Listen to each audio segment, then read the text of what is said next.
नमस्कार, आप देख रहे हैं हर खबर और मैं हूं आपके साथ जागृति खंतवाल। रुक करते हैं खास खबरों की ओर।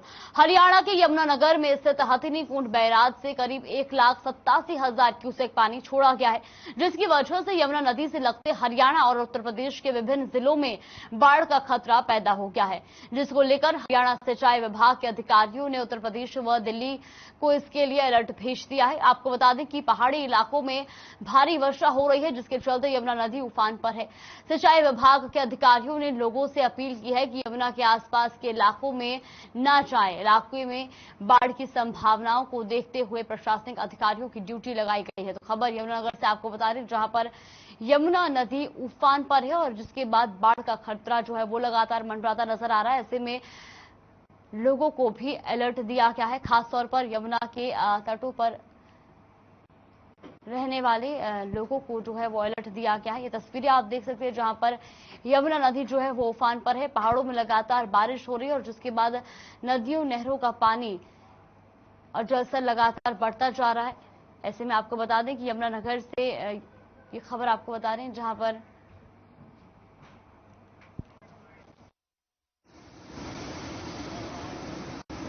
हथिनी कुंड बैराज पर अभी 8 बजे पानी 1,82,000 क्यूसेक, जो कि अभी 9 बजे के उसमें अभी गेज आ जाएगी, उसमें पानी बढ़ रहा है अभी। और ये पानी जो है, जो इसका हथिनी कुंड बैराज का जो यमुना का कैचमेंट एरिया है, उसमें ज्यादा बारिश की वजह से पानी आ रहा है, जबकि डाक पत्थर वगैरह में पानी की क्वांटम 55,000 क्यूसेक की है।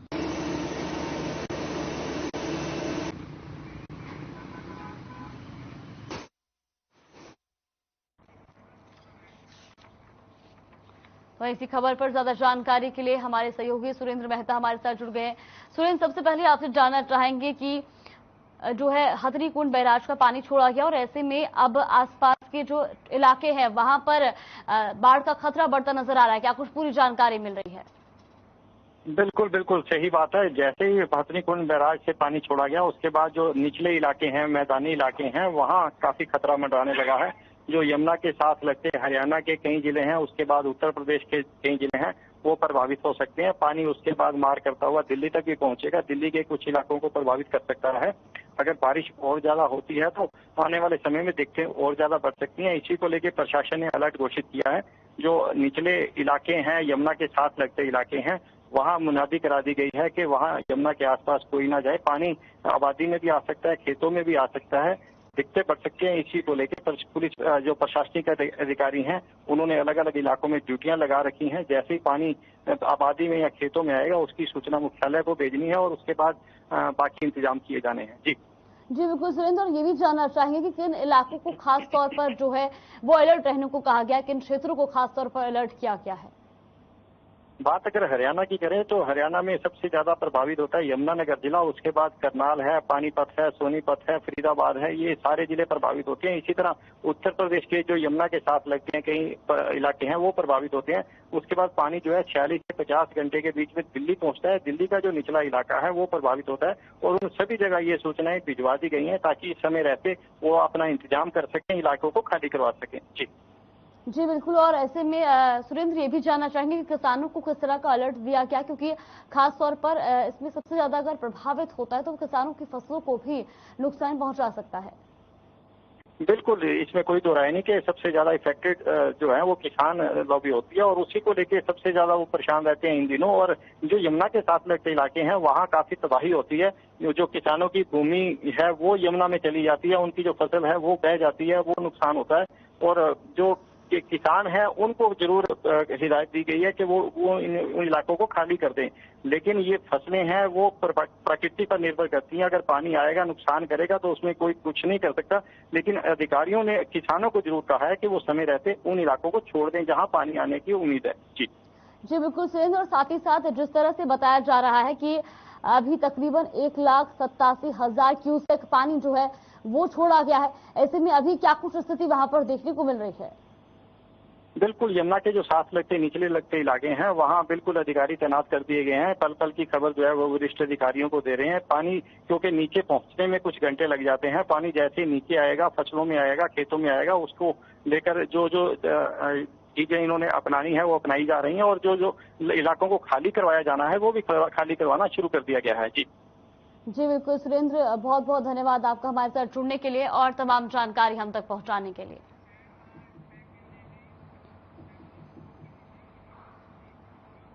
भाई बहन के अटूट प्रेम का पर्व रक्षाबंधन हर साल श्रावण महीने की पूर्णिमा को मनाया जाता है। भारत में और हिंदू धर्म में यह त्योहार बड़ी धूमधाम से मनाया गया है। इस दिन बहनें अपने भाई के हाथ पर राखी बांधती हैं, तो वहीं भाई अपनी बहनों की रक्षा करने का वादा करते हैं। हमारे इस रिपोर्ट में देखिए कि रक्षाबंधन का शुभ मुहूर्त कब है।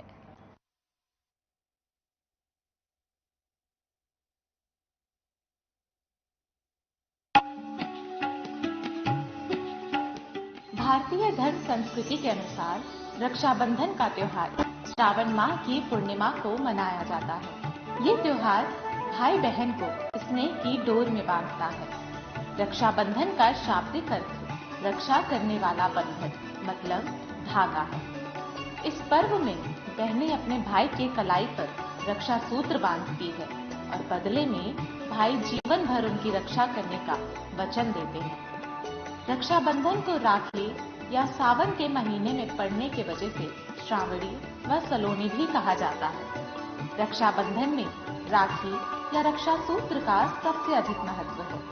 राखी कच्चे सूत जैसी सस्तु वस्तु से लेकर रंगीन कलावे, रेशमी धागे और सोने या चांदी जैसी महंगी वस्तु तक की हो सकती है। ये श्रावण माह के पूर्णिमा में पड़ने वाला हिंदू और जैन धर्म का प्रमुख त्योहार है। भाई बहन के अटूट प्रेम का पर्व रक्षाबंधन हर साल श्रावण माह की पूर्णिमा को मनाया जाता है। इस साल श्रावण माह की पूर्णिमा 11 अगस्त को है या 12 अगस्त को। इसको लेकर ज्योतिषों ने साफ कर दिया है कि इस साल रक्षाबंधन का पर्व 11 अगस्त को ही मनाया जाएगा।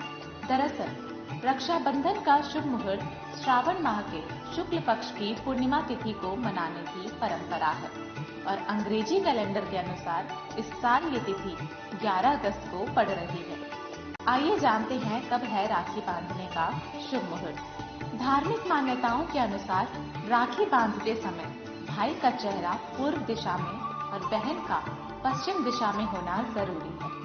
सबसे पहले बहनें अपने भाई को रोली अक्षत का टीका लगाएं, फिर घी के दीपक से आरती उतारें, उसके बाद मिठाई खिलाकर भाई की दाहिने हाथ पर राखी बांधें। आप सभी दर्शकों को हर खबर की तरफ से रक्षाबंधन की ढेरों शुभकामनाएं। देश में रक्षाबंधन का पर्व बड़ी धूमधाम से मनाया जा रहा है। रक्षाबंधन में बहन थाली में घी का दीपक, सिंदूर और चावल जैसे शुद्ध सात्विक चीजें रखकर थाली में रक्षाबंधन का धागा रखकर भाई की आरती उतारती है और उसके बाद भाई की कलाई पर राखी बांधती है और उसकी लंबी उम्र की कामना करती है। तो वहीं भाई बहन को जीवन भर उसकी रक्षा करने का वचन देता है। हिसार से खबर आपको बता दें, जहां धूमधाम से रक्षाबंधन का पर्व मनाया जा रहा है, तो वहीं बहनों ने भाइयों को राखी बांधी है। आज के दिन बहनें अपने भाई की लंबी उम्र की कामना करती हैं। रक्षाबंधन का जो त्योहार है वो बहुत ही पावन त्योहार होता है, जो कि सावन के महीने में मनाया जाता है। इस दिन सारी बहनें अपने भाइयों को राखी बांधती हैं और भाई अपनी बहनों को उनकी रक्षा करने का वचन देते हैं और साथ ही राखी बंधवाने के बाद वो जो उनसे बन पड़ता है वो अपनी तरफ से उपहार देते हैं, जो पैसे में भी हो सकता है या फिर कोई दूसरी भेंट भी हो सकती है। रक्षाबंधन का त्योहार भाई बहन के प्यार का त्योहार है। इस दिन बहनें अपने भाई को राखी बांधकर उनकी लंबी उम्र की कामना करती हैं और भाई उनको भेंट के रूप में उपहार देते हैं और उनकी रक्षा करने का वचन देते हैं।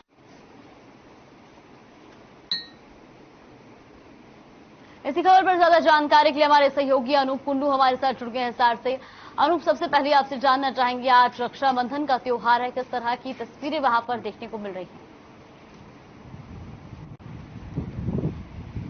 जागृति, सबसे पहले तो हर खबर के लिए देश प्रदेश रहेंगे। उसके बाद मैं बता दूं कि रक्षाबंधन का जो पर्व है ये बड़ी धूमधाम से मनाया जा रहा है। आज से नहीं, बहुत लंबी प्राचीन समय से ये परंपरा चली आ रही है और इस सावन महीने का जो पूर्णिमा का दिन होता है उस दिन ये त्योहार मनाया जाता है। पूरे देश प्रदेश में बड़ी धूमधाम से त्योहार मनाया जा रहा है। आज के दिन बहनें भाई के कलाई पर राखी बांधती है और भाई आज उनको उनकी रक्षा करने का वचन देता है। साथ में अभी आधुनिक युग में यह भी परंपरा चली हुई है कि जब बहनें राखी बांधती है तो भाई उनको उपहार भी कुछ ऐसे देते हैं। तो इस प्रकार से आज हम कह सकते हैं कि ये जो त्योहार है भाई बहन का बहुत पावन पवित्र त्योहार है।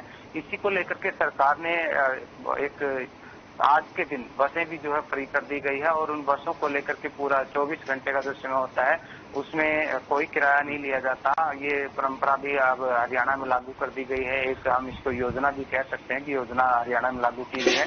तो आज के दिन बहुत सारी बहनें जाकर के भाइयों की कलाई पर राखी बांधती है और बड़ी धूमधाम से ये त्योहार मनाया जाता है। जाकर जी बिल्कुल अनूप, जिस तरह से बताया जा रहा है कि कुछ लोग जो है वो रक्षाबंधन को 11 तारीख को मना रहे हैं और कुछ जो है उनका कहना है कि 12 तारीख को उसका शुभ मुहूर्त पड़ रहा है। ऐसे में किस तरह से परिवहन विभाग ने अब जो आगामी जो त्योहार है इसको लेकर के तैयारियां की हुई है, क्योंकि महिलाएं जो है वो अपने भाइयों को राखी बांधने के लिए जाएंगे, तो किस तरह से परिवहन विभाग की तैयारियां देखने को मिल रही हैं?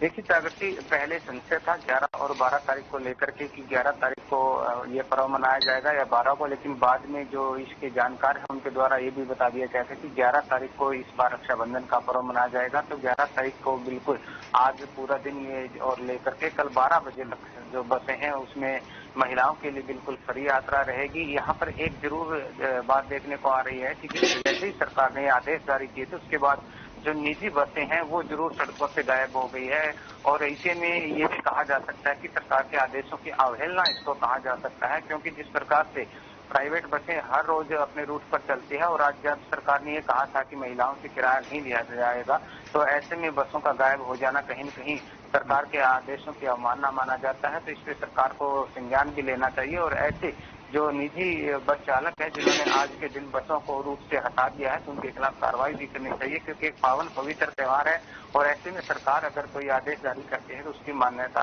भी जरूरी हो जाती है। जाती जी बिल्कुल अनूप, जिस तरह से सरकार द्वारा भी प्राइवेट और निजी हर तरह की बसों में महिलाओं के लिए निशुल्क सेवा जो है वो दी जानी चाहिए थी, ऐसे में प्राइवेट बसें जिन्होंने अपने रूट जो है वो चेंज किए हैं या जो उन रूटों पर नहीं चल रहे उन पर क्या कुछ कदम उठाए जा रहे हैं प्रशासन द्वारा? देखिए, इसको लेकर के सरकार और प्रशासन के संज्ञान में ये बात आ चुकी है। आप देखना ये है कि सरकार और प्रशासन से क्या कार्रवाई करते हैं, क्योंकि जो बसें आज रूट पर नहीं चल रही तो उनके खिलाफ जो सबसे सख्त कार्रवाई की जानी चाहिए, क्योंकि ऐसे में आज जहां महिलाओं को सबसे अधिक यात्रा करते वक्त बस सुविधा की आवश्यकता है और ऐसे में अगर बसें रूट से चली जाती हैं तो उन्हें भारी परेशानी का सामना करना पड़ सकता है। बहुत ज्यादा भीड़ भाड़ इस बसों में है, बहुत ज्यादा भीड़ भाड़ इस बसों में देखने को मिलती है, इसलिए महिलाओं को इस दौरान असुविधा न हो, इसको लेकर के ज्यादा से ज्यादा बसें रूट पे चलाई जानी चाहिए और जो बसें आज रूट पे नहीं चलाई जा रही किसी भी कारण से उनके खिलाफ कार्रवाई भी की जानी चाहिए। जी बिल्कुल अनूप, और जिस तरह से आपने बताया कि प्राइवेट बस संचालक जो है वो रूटों पर नहीं है, ऐसे में जो सरकारी बसें हैं उनमें भी भीड़ भाड़ जैसी स्थिति देखने को मिल रही होगी, किस तरह से जो है अब इस सारी जो व्यवस्था है उसको किया जा रहा है? देखिए, बहुत सारे रूट ऐसे हैं जिन पे निजी बसें बहुत ज्यादा चलती हैं, क्योंकि बहुत समय पहले से ही बसों का जो निजीकरण किया गया था उसके बाद प्राइवेट बसें सड़कों पर दौड़ रही है और जब ऐसे त्योहार पर जब सरकार की तरफ से कोई योजना या कोई उपहार स्वरूप इस प्रकार की यात्रा फ्री करने का आदेश दिए जाते हैं तो ऐसे में निजी बस संचालक है वो लापरवाही बरतते हैं, जिसकी वजह से आज बस स्टैंडों पर काफी भीड़ देखने को मिल रही है। क्योंकि आज के दिन अगर सरकार ने महिलाओं के लिए बस यात्रा फ्री की है तो जरूरी है कि उनके लिए सुविधा भी उपलब्ध करवाई जाए।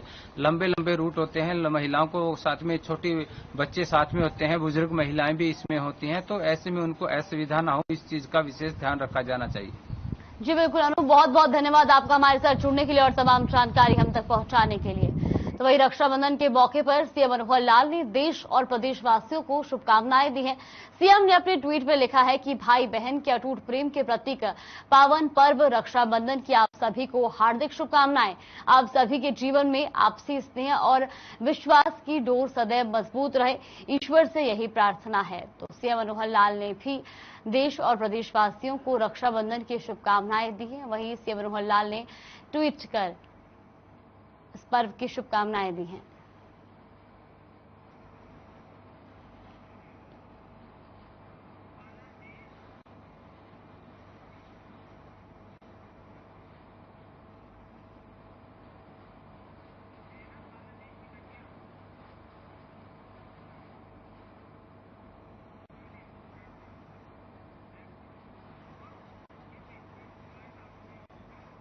प्रदेश सरकार रक्षाबंधन को लेकर महिलाओं को बसों में फ्री सफर करने की सुविधा दे रही है, लेकिन अंबाला में प्राइवेट बसें सरकार द्वारा जारी आदेशों की धज्जियां उड़ाती नजर आ रही हैं और सरकार के इस आदेश का पालन प्राइवेट बस वाले नहीं कर रहे हैं, जिसकी वजह से सफर करने वालों को भी काफी दिक्कतों का सामना करना पड़ रहा है।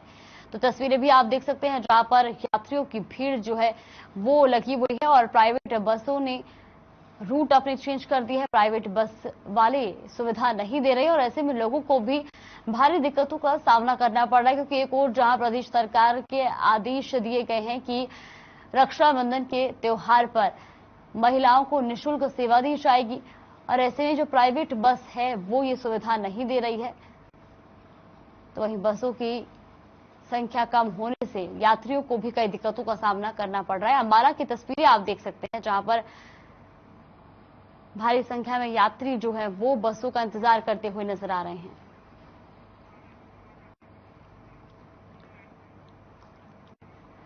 तो इसी खबर पर ज्यादा जानकारी के लिए हमारे सहयोगी तरुण कपूर हमारे साथ जुड़ गए हैं।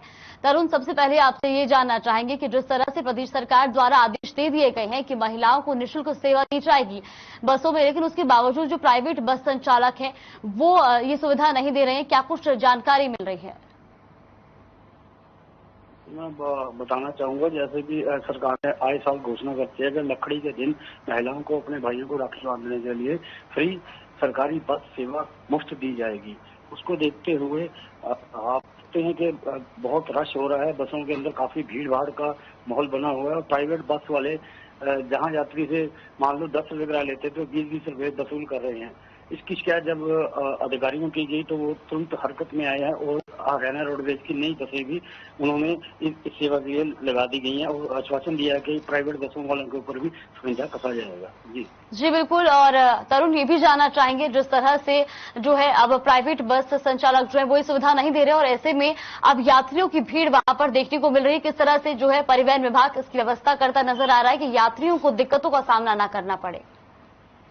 जैसे ही ये बसों में जब महिलाओं की यात्रियों का रश ज्यादा हुआ तो लोगों की शिकायत पर जीएम हरियाणा रोडवेज अधिकारियों ने निर्देश दिए और नई बसों को इन रूटों पे लगाया गया है ताकि यातायात को बिल्कुल ठीक रूप से चलाया जाए कि यात्रियों को असुविधा ना हो। प्राइवेट बसों की बात करें तो उनके ऊपर शिकंजा कसने की बात वो कह रहे हैं।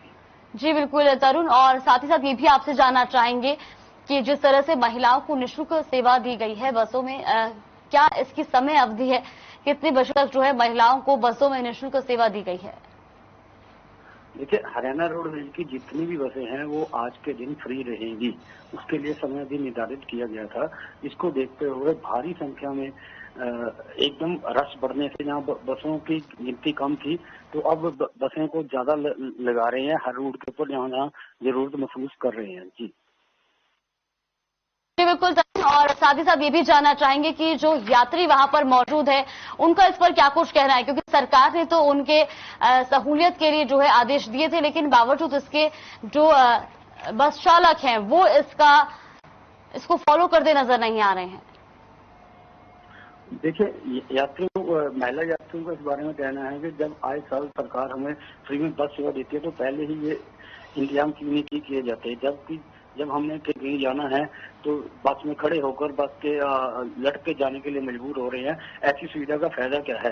ये सिर्फ एक दिखावा ही है क्या लोगों के लिए कि हमने बस सेवा फ्री कर दिया? अधिकारियों को और नेताओं को घोषणा करने से पहले सोचना चाहिए कि इस दिन राखी के त्योहार पर बहनें अपने भाई को राखी बांधने के लिए दूर दराज जाने को जाती हैं, जिसको देखते हुए इसका पहले ही इंतजाम कर देना चाहिए। इसके लेकर महिलाओं ने इसका विरोध भी जताया है। जी बिल्कुल तरुण, बहुत बहुत धन्यवाद आपका हमारे साथ जुड़ने के लिए और तमाम जानकारी हम तक पहुंचाने के लिए।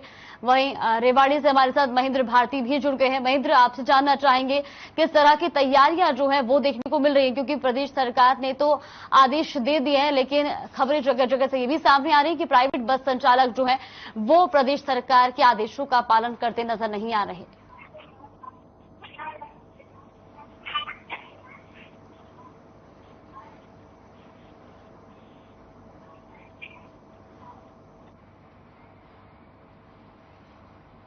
तो महेंद्र, आप तक मेरी आवाज पहुंच पा रही है?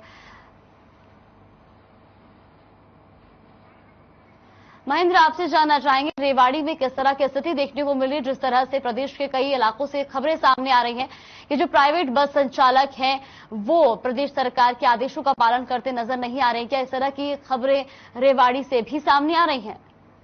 जागृति, मैं आपको बता देना चाहूंगा कि प्रदेश सरकार द्वारा हर वर्ष 2 दिन के लिए महिलाओं के लिए और छोटे बच्चों के लिए 2 दिन फ्री यात्रा रखी जाती है रक्षाबंधन के पर्व पर, क्योंकि महिलाएं जो है अपने भाइयों तक पहुंचने में काफी कठिनाइयों के सामने से जूझती हैं और इसी को मद्देनजर देखते हुए प्रदेश की सरकार हर वर्ष 2 दिन के लिए महिलाओं को ये तोहफा देती है निःशुल्क यात्रा करने का। इसी के हवाले देते हुए रेवाड़ी के जनरल जीएम ने ये सख्त आदेश दिए हैं रवि सुधा द्वारा, अगर जो भी निजी संचालक यात्रियों से पैसे वसूलता पाया गया तो उसके खिलाफ कानूनन सख्त कार्रवाई की जाएगी। इसलिए पहले से निर्देश उन्होंने जारी कर दिए गए हैं और सभी शहर में रेवाड़ी जिले में चलने वाली 101 निजी बसें और 127 जो है रोडवेज सरकार की सरकारी बसें सभी महिलाओं और बच्चों को 2 दिन के लिए निःशुल्क यात्रा करवाएंगी। इसके बीच पूरी सुरक्षा व्यवस्था भी बस स्टैंड और आसपास के जो मेन चौराहे हैं जहां बसें आकर रुकती हैं, यात्री महिलाएं चढ़ती हैं, उन पर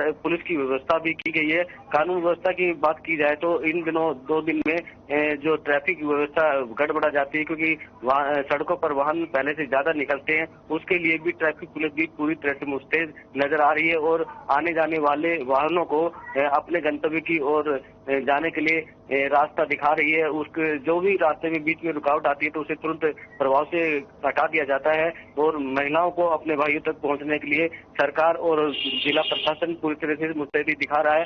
इसी तरह जो अभी आपने बात कही कि जो यात्री महिलाओं से किराया वसूल रहे हैं, ऐसी कोई घटना रेवाड़ी में भी सामने नहीं आई है और जनरल मैनेजर जो यहाँ के है रोडवेज के, उन्होंने साफ शब्दों में कहा है कि जो भी महिला यात्रियों से किराया वसूलता पाया गया उसके खिलाफ सख्त कानूनी की जाएगी।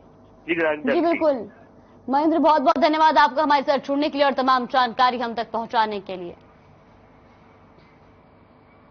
वहीं देश में एक बार फिर से कोरोना के मामलों ने रफ्तार पकड़ लिया। आपको बता दें कि देश की राजधानी दिल्ली और आर्थिक राजधानी मुंबई में कोरोना के जो मामले हैं वो एक बार फिर से बढ़ते जा रहे हैं। दिल्ली में पॉजिटिविटी दर बढ़कर 18% के करीब पहुंच गया है। वहीं मुंबई में 1 जुलाई के बाद पहली बार सबसे ज्यादा मामले सामने आए हैं। स्वास्थ्य विभाग की तरफ से मिली ताजा जानकारी के मुताबिक दिल्ली में बुधवार को बीते 24 घंटे में कोरोना के 2146 नए मामले सामने आए हैं। वहीं इस दौरान 8 लोगों की मौत हो गई है। तो वहीं अगर राजधानी में पॉजिटिविटी जो दर की बात की जाए तो वो भी बढ़कर 17.83% पर पहुंच गया है और दिल्ली में फिलहाल कोरोना के 8,205 केस एक्टिव हैं। तो राजधानी दिल्ली में भी कोरोना के मामले जो हैं वो लगातार बढ़ते जा रहे हैं और साथ ही साथ आर्थिक राजधानी मुंबई में भी कोरोना ने रफ्तार पकड़ ली है।